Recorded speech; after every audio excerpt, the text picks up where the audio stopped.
விட்டார்கள்.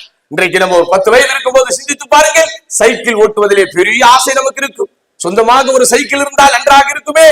ஒவ்வொரு நாளும் பள்ளிக்கூடத்திற்கு போகும்போது ஆஹா, எனக்கு ஒரு சொந்த சைக்கிள் இருந்தால் எப்படி இருக்கும், நான் தினந்தோறும் அதை ஓட்டிக்கொண்டே இருப்பேனே, நேரம் கிடைக்கும் போதெல்லாம் அதை ஓட்டிக்கொண்டே இருப்பேனே, மாலை நேரத்தில் தெருவாக அதை வைத்து சுற்றி கொண்டே இருப்பேனே, என் நண்பனை டபுள் சேர்த்து நான் போய்கொண்டே இருப்பேனே. ரைட், சைக்கிள் கிடைச்சிருச்சு. எவ்வளவு நாள் ஓட்டுவ சைக்கிள? எவ்வளவு நாள் உனக்கு அந்த சைக்கிளின் மீது ஆசை இருக்கும்? எவ்வளவு நாள் அந்த சைக்கிள் உனக்குடைய வாழ்க்கையிலே முதல் தரத்திலே இருக்கும்? 15 வயதை தொடுகின்ற வரைதான், அல்லது 15 வயதை தாண்டுகின்ற வரைதான். அதற்கு பிறகு உன்னுடைய சிந்தனை பைக்கின் பக்கம் போகும். அதற்கு பிறகு உனது ஆசை புல்லட்டின் பக்கம் போகும். அதற்கு பிறகு உனது ஆசை காருக்கு பக்கம் போகும். அதற்கு பிறகு வேறு எது பக்கமோ போய்கொண்டே இருக்கும். இதுதான் உலகம்.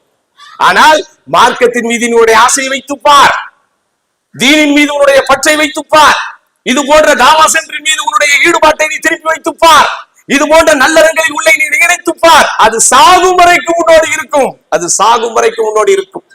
ஒரு ஆளை வைத்துக் கொண்டே பேசக்கூடாது. உதாரணமாக அப்துல் ஷுக்கூர் பாய் இங்கே அமர்ந்து கொண்டிருக்கிறார். 60 வயதை தாண்டியவர். 20 வயதிலிருந்து இந்த பாதையிலேயே இருக்கிறார். எனக்கு தெரியும். 25 வருடங்களாக அவரோடு நான் பிரயாணம் செய்து கொண்டிருக்கிறேன். அப்போது எப்படி நான் ஒரு பள்ளிவாசல் பயானுக்கு அவரோடு போனேனோ, இன்றைக்கும் மாஷா அல்லாஹ் இந்த இடத்திலே ஒரு பயான் நிகழ்ச்சிக்கு என்னோடு வந்து விட்டார், அல்லது அவரோடு நான் வந்து விட்டேன். இதுதான் சகோதரர்களை வேட்கை. இப்படி உங்களுடைய அந்த இன்ட்ரெஸ்டை மாற்றுங்கள், உங்களுடைய வேட்கையை மாற்றுங்கள், தீனின்பால் உங்களுடைய விருப்பத்தை கொண்டு வாருங்கள். அல்லாஹ்வின் தூதர் ஸல்லல்லாஹு அலைஹி வஸல்லம் பயிற்சி பாசறையிலே பாடம் பெற்ற அந்த நபி தோழர்களுக்குரிய சிறப்பை அல்லாஹ் என்ன சொல்கிறான்?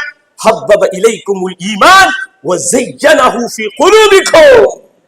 அதுதான் ஈமான் என்கிற இறை நம்பிக்கையை அல்லாஹ் உங்களது உள்ளத்தில் விருப்பத்திற்குரிய ஒன்றாக ஆக்கிவிட்டான்.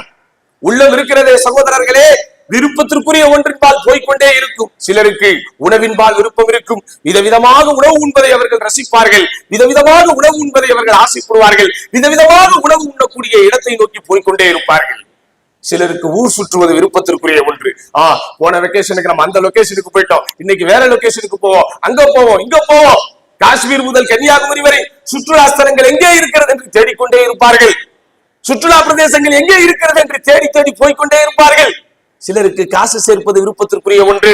எவ்வளவு சொத்து சேர்த்தாலும் அவர்களுடைய தாகம் அடங்கவே அடங்காது. எவ்வளவு பணங்காசு அவர்களிடத்திலே வந்தாலும் அவர்களுடைய ஆசை முடியவே முடியாது. சில பேருக்கு வீடு கட்டுவதிலே இருக்கிறது, சில பேருக்கு வாகனம் வாங்குவதிலே இருக்கிறது, சில பேருக்கு படித்து பட்டங்கள் நிறைய வாங்குவதிலே இருக்கிறது. இப்படி அல்லாஹ் இந்த உலகத்திலே வாழுகிற நபர்கள், மனிதர்கள் ஒவ்வொருவருக்கும் விருப்பத்திற்குரிய ஒன்றாக எதையோ வைத்திருக்கிறார்.